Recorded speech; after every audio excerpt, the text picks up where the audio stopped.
Housing Development Progress. Number one and the best. Housing Development Progress. Number one.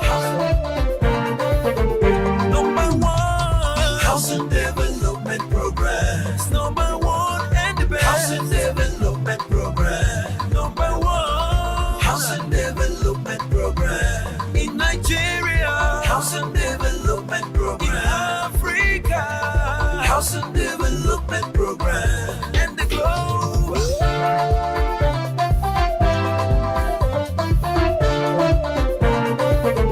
Number one, Housing Development Program.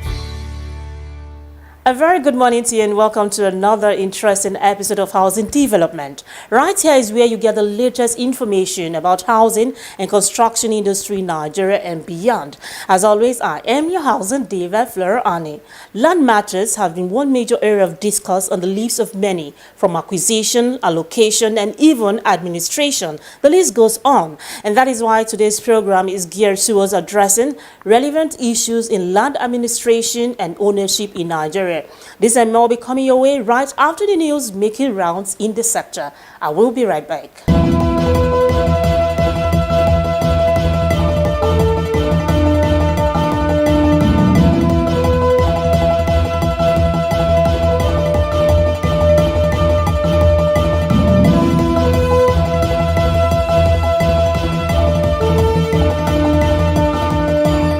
The Minister of Housing and Urban Development, Architect Ahmed Musa Dangiwa, has reiterated his commitment towards implementing policies that will trigger development in the housing sector, stating that all necessary policies will be reviewed in line with President Bola Ahmed Tinubu's renewed hope agenda.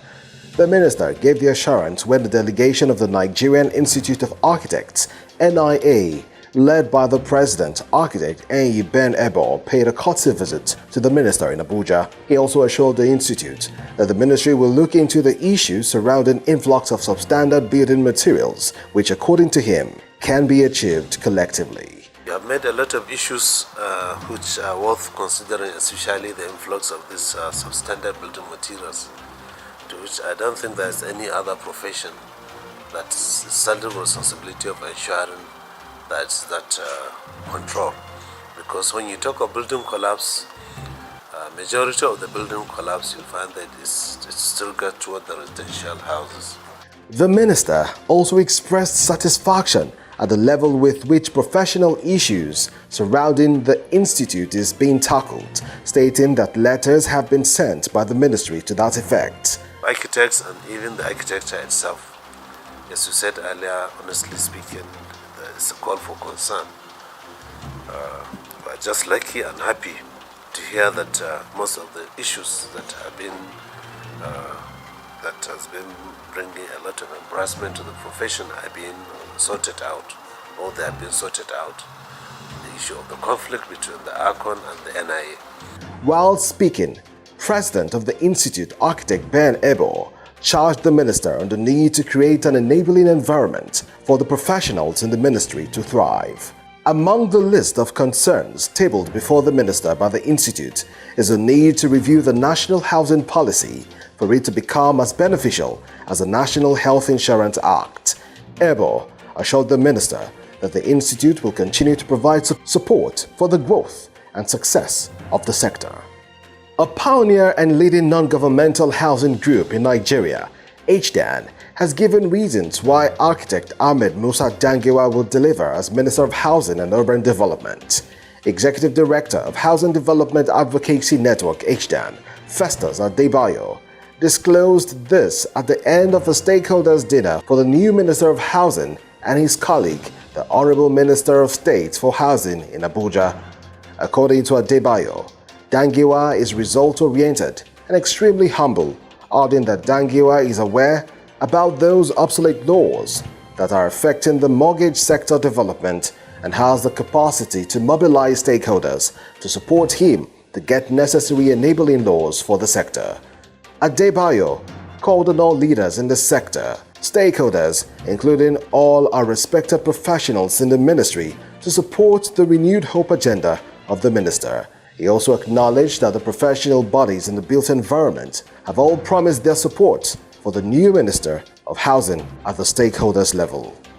The Minister of the Federal Capital Territory, FCT, Chief Nyesom Wike, have expressed dissatisfaction with the 85 billion naira contract for the provision of infrastructure for the Wasa Affordable Housing Project in Wasa District, Abuja. Wike expressed his displeasure when he led the Minister of State for FCT, Dr. Maria Mahmood, and other government officials to visit the road construction site for the housing estate on Monday. Earlier, Mr. Olusegun Olusan, Acting Coordinator, Satellite Town Development Department, explained that the contract for the provision of the infrastructure was awarded in 2014 at 26 billion naira, but revised to 85 billion naira in 2018. The minister was not impressed with the arrangement made by the FCT, stressing that government should not spend 85 billion naira to provide infrastructure, land, and not benefit nothing.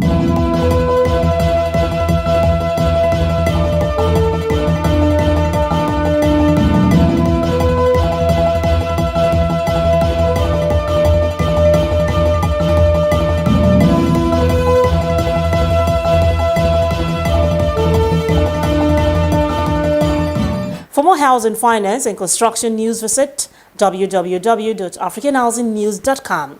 When it comes to land, the law is settled. However, not many Nigerians are aware of these laws and its application. Hence, most people fall victim of fraud as a result of ignorance. Let's take a look as this expert takes us through land ownership in Nigeria. Nigeria is in dire need of improved land administration. The current system faces numerous challenges, including inefficient land registration processes, unclear property rights, corruption, and land disputes.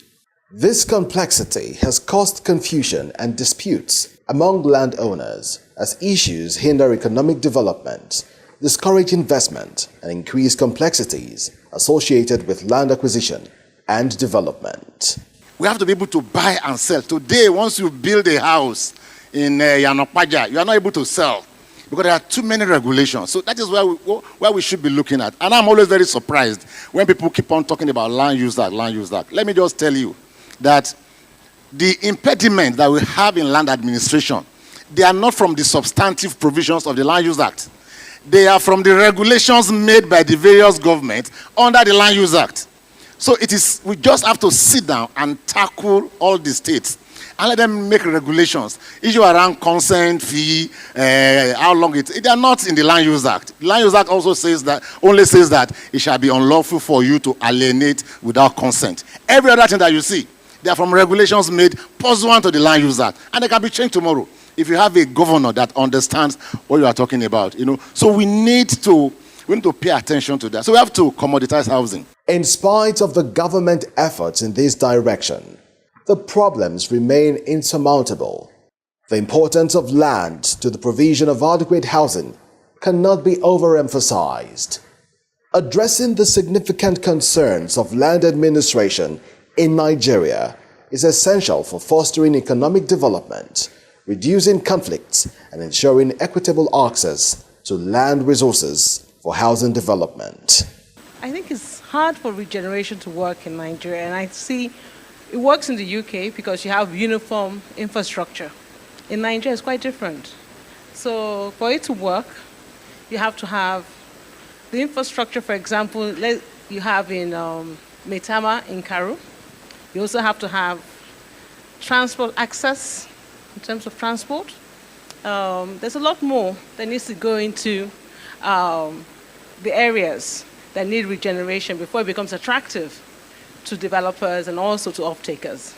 So I think the government will have to work towards that to make regeneration an attractive option for developers, because then it allows access to cheaper land and also allows for development, equal development across different areas. Affordable housing is another pressing global issue, and it becomes attainable when there is a smooth and accessible land administration process. The sector itself, our sector has a huge credibility gap because of the high failure rate. So in order to fix that, we've got to do a lot of sectoral self-policing.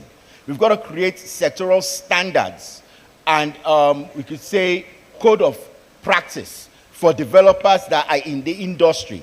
And when we do that, we then begin to actually not lobby government, but lobby the market to tell them that, okay, if you're going to invest in housing in Nigeria, these are credible developers that are subscribed to this code of standards. You know that when you're buying from them, this is what you're going to get, and you're going to be able to enforce it. That addresses the credibility gap. Implementing recommendations will require concerted efforts from the government, civil society, and international partners. For the broader spread of home ownership, land administration has to be tackled and developers encouraged in accordance with the Land Registration Act 2012.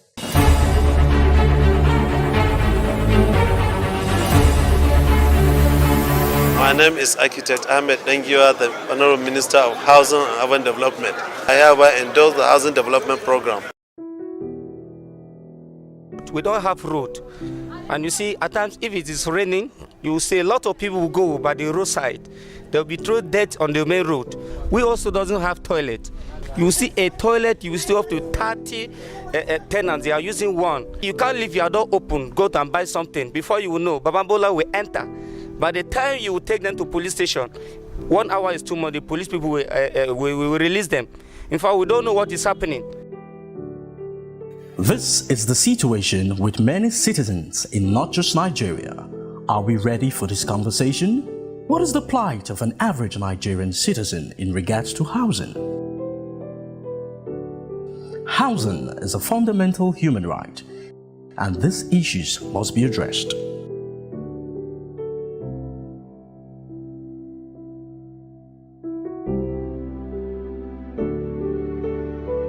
Welcome back.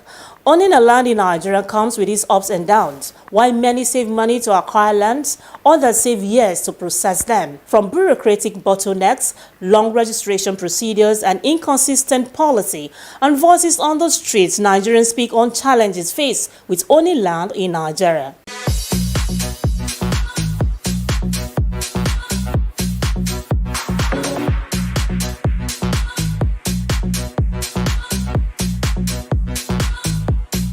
These people, to tell you they have land in social place, and if you fall into their hands, you might end up being duped because they sell a particular plot of land to 2-3 people. That is why it is another big challenge.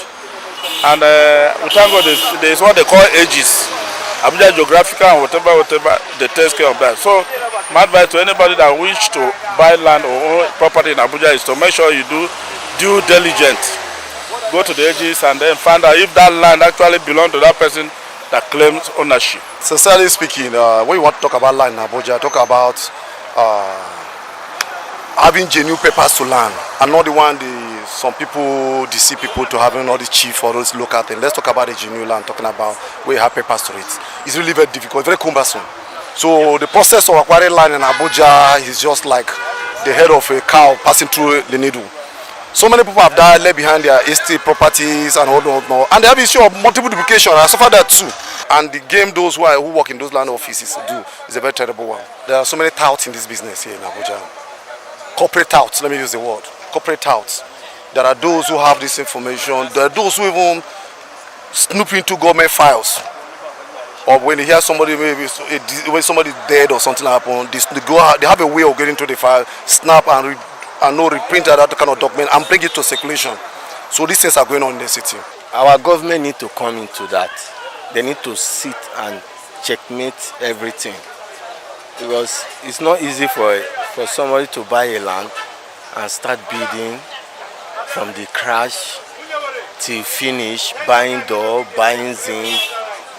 There's a lot of challenge. There are so many challenges because in a situation whereby you stay for some years in Abuja, of which precisely like 10, 20, 15 years, and God has blessed you with little change, you need to buy a plot of land. There are some people that will give you land to build, but as time goes on, they keep telling you that that place is not good. It's either they say it's along the canal, or they tell you that that place is not suitable for where you can build, or maybe you don't have your papers. And in the sense, there are some landowners that will come and claim that they don't want you to build it, that they only give it to you to make farms, not to build a house. And as a result of this, you'll be scared. In a situation whereby they give you land, they say maybe like all these indigenous, they used to sell land for person. After they must have collected their money, you start building. By the time you finish your building, it's either they tell you that yes, the way you build it maybe it's okay to them. They will not be telling you that you calculate the amount you spend, because that happened to one of my brother. After you finish the building, let's assume you build a 2-bedroom flat to your own taste. Then the man will later tell you that you should calculate your money using building that very plot of land. Then you use it to pay your house rent. As soon as it expired, then the house turned to their own. You start paying them. You can imagine this is one of the challenges we face. You hear about allocations, and these allocations are made not considering people like us. So they will allocate it to themselves, and you want to get it, you don't even know how to, because one, the cost is high, the protocols involved. These are just the challenges. Nothing is made, especially when it comes to housing and land in Nigeria, nothing is made simple. They are also cumbersome and complex, and just a court-like approach to everything. So it's very costly. The bottleneck in it is hectic. You acquire land from government, and by the time you want to build, they say someone else is already, These are just one of the problems that we face as Nigerians. Nigeria need to reorganize itself. Reorganize itself in the sense that some time ago, I went to buy land. After paying for that land, I sent my client to go to the local to get me the CFO. I discovered that he took the document and went to the local government. From there, they're supposed to give me a number, which he has to take to the state, where they're going to issue that CFO. And when the process became too cumbersome, I now went on my own. Getting there, I discovered that the local government will give you a number. It is that number you are going to go to the state where they issue the CFO. And at where you are going to get that CFO, they tell you that they'll ask you where is the original copy of the receipt which you usually buy it from the locals. Government will not tell you, say, when you buy land from the indigenous within this Abuja, they say when you go to that indigenous, when you get the document, when you get to the land, they tell you that those indigenous have planted some crops there, that they are counted, they are going to pay them. And if you don't pay them, you start fighting with the individual. And the government has told that the whole of Abuja land has been taken care of, and those locals have been paid off. They gave them an allocation. Then some other individual will go to, you see, some of these locals will go to a developer like a Garaki. They go and build a small kiosk. All those local, they will be living there. When they ask them, they say they are indigenous. And now somebody else will go there and build. They will demolish it, say it's not an indigenous. So why are we discriminating against ourselves?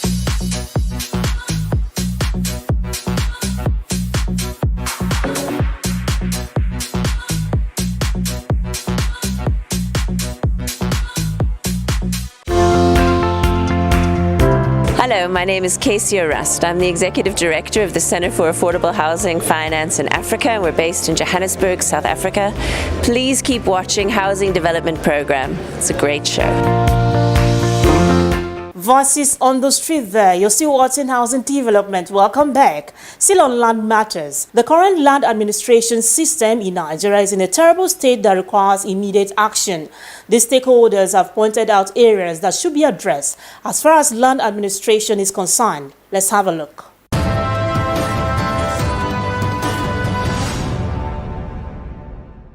There are many stories of people in Abuja who claimed that their lands were taken away from them unjustly. Most of such cases ended in court, and many sought compensation from the Federal Capital Territory Administration. How much information is out there for residents on the Land Use Act? And how enlightened are the people in Abuja over land acquisition and ownership in FCT?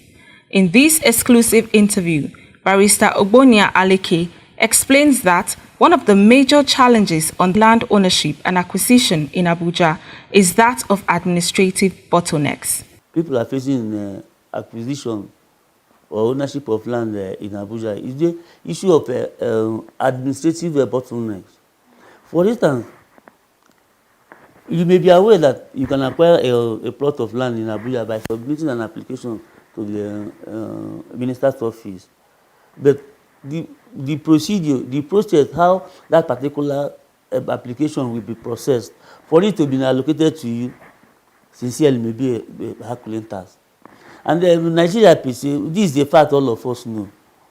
If you don't have access to a minister or someone who has a close relationship with the minister, your application letter may not be given adequate attention. At least that issue of bottlenecks in the office becomes a very big challenge. We that are in private practice, we have encountered so many situations where even the civil servants, even the people that work in people that are working in the office that is in control and management of land administration, may even connive and collude with land grabbers and land speculators.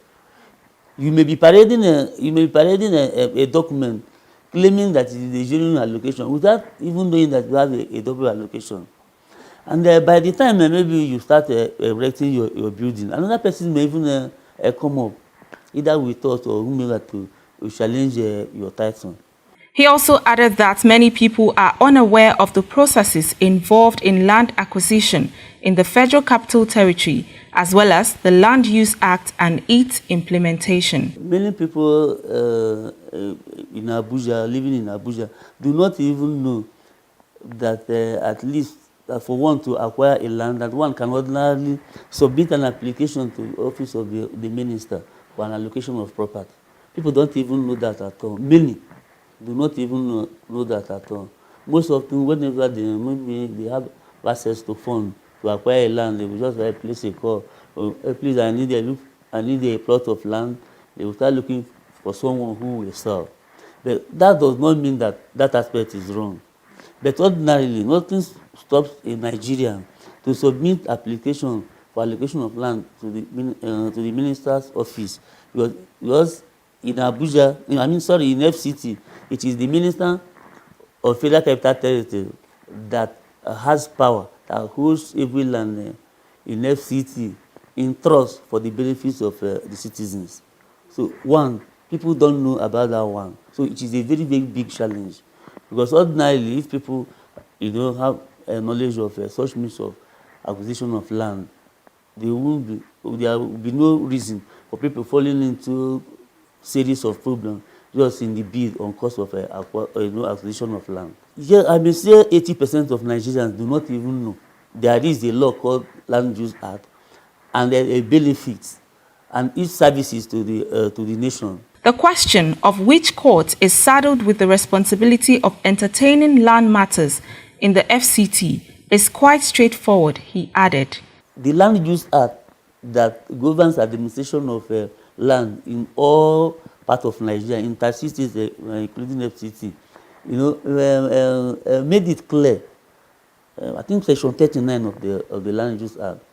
It used the word exclusive jurisdiction when it comes to issues to determine ownership or title to property or a piece of land in Abuja. The Land Use Act used the word exclusive. As a lawyer, while looking at the wordings of that particular Section 39, there is an anomaly. Our discussion on the ownership of land in FCT is a Federal Capital Territory High Court, or otherwise High Court of FCT that has jurisdiction. Aleke urged the National Orientation Agency and other stakeholders involved to create more awareness of the processes in land ownership and acquisition so as not to fall victim to fraud. My name is Robert Hornsby with American Home Builders of West Africa. Keep watching Housing Development Program. It's good news. Are you a stakeholder in the built environment, or you are looking for an authentic, credible source for housing and construction news in Africa? You now have an opportunity. Africa International Housing Show has now created a unique opportunity for you by establishing a full-fledged housing television, the first of its kind in Africa.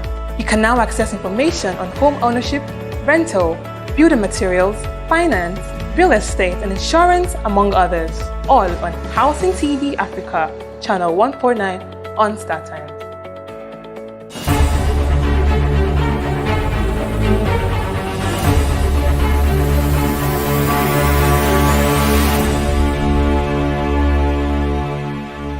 Land is one of the most valuable resources that man needs. Buying land is considered a great achievement because of the value placed on land ownership. This has been one of the goals of every human being in order to be free from the grips of tenancy and have a shelter of their own. However, the purpose of purchasing land differs from one person to another. Some people buy land to build their dream house, while some buy real estate as an investment. Either way, listen up. Before you invest in the land, plan your budget. Location of the land matters too, and also the size of the land. Get the necessary document and also verify such documents.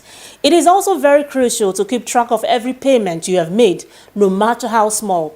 It is best to pay with checks or bank transfers than cash to avoid losing your hard-earned money to scammers. In case something goes wrong, this can be used as a minor piece of evidence of your payment. Do your due diligence. Don't get swindled. Well, that is it on housing development today. Thanks for watching. Glad you enjoyed your time with me. Make it a date next week, same time. Until then, I remain your housing diva, Flora Annie. Do have a wonderful day.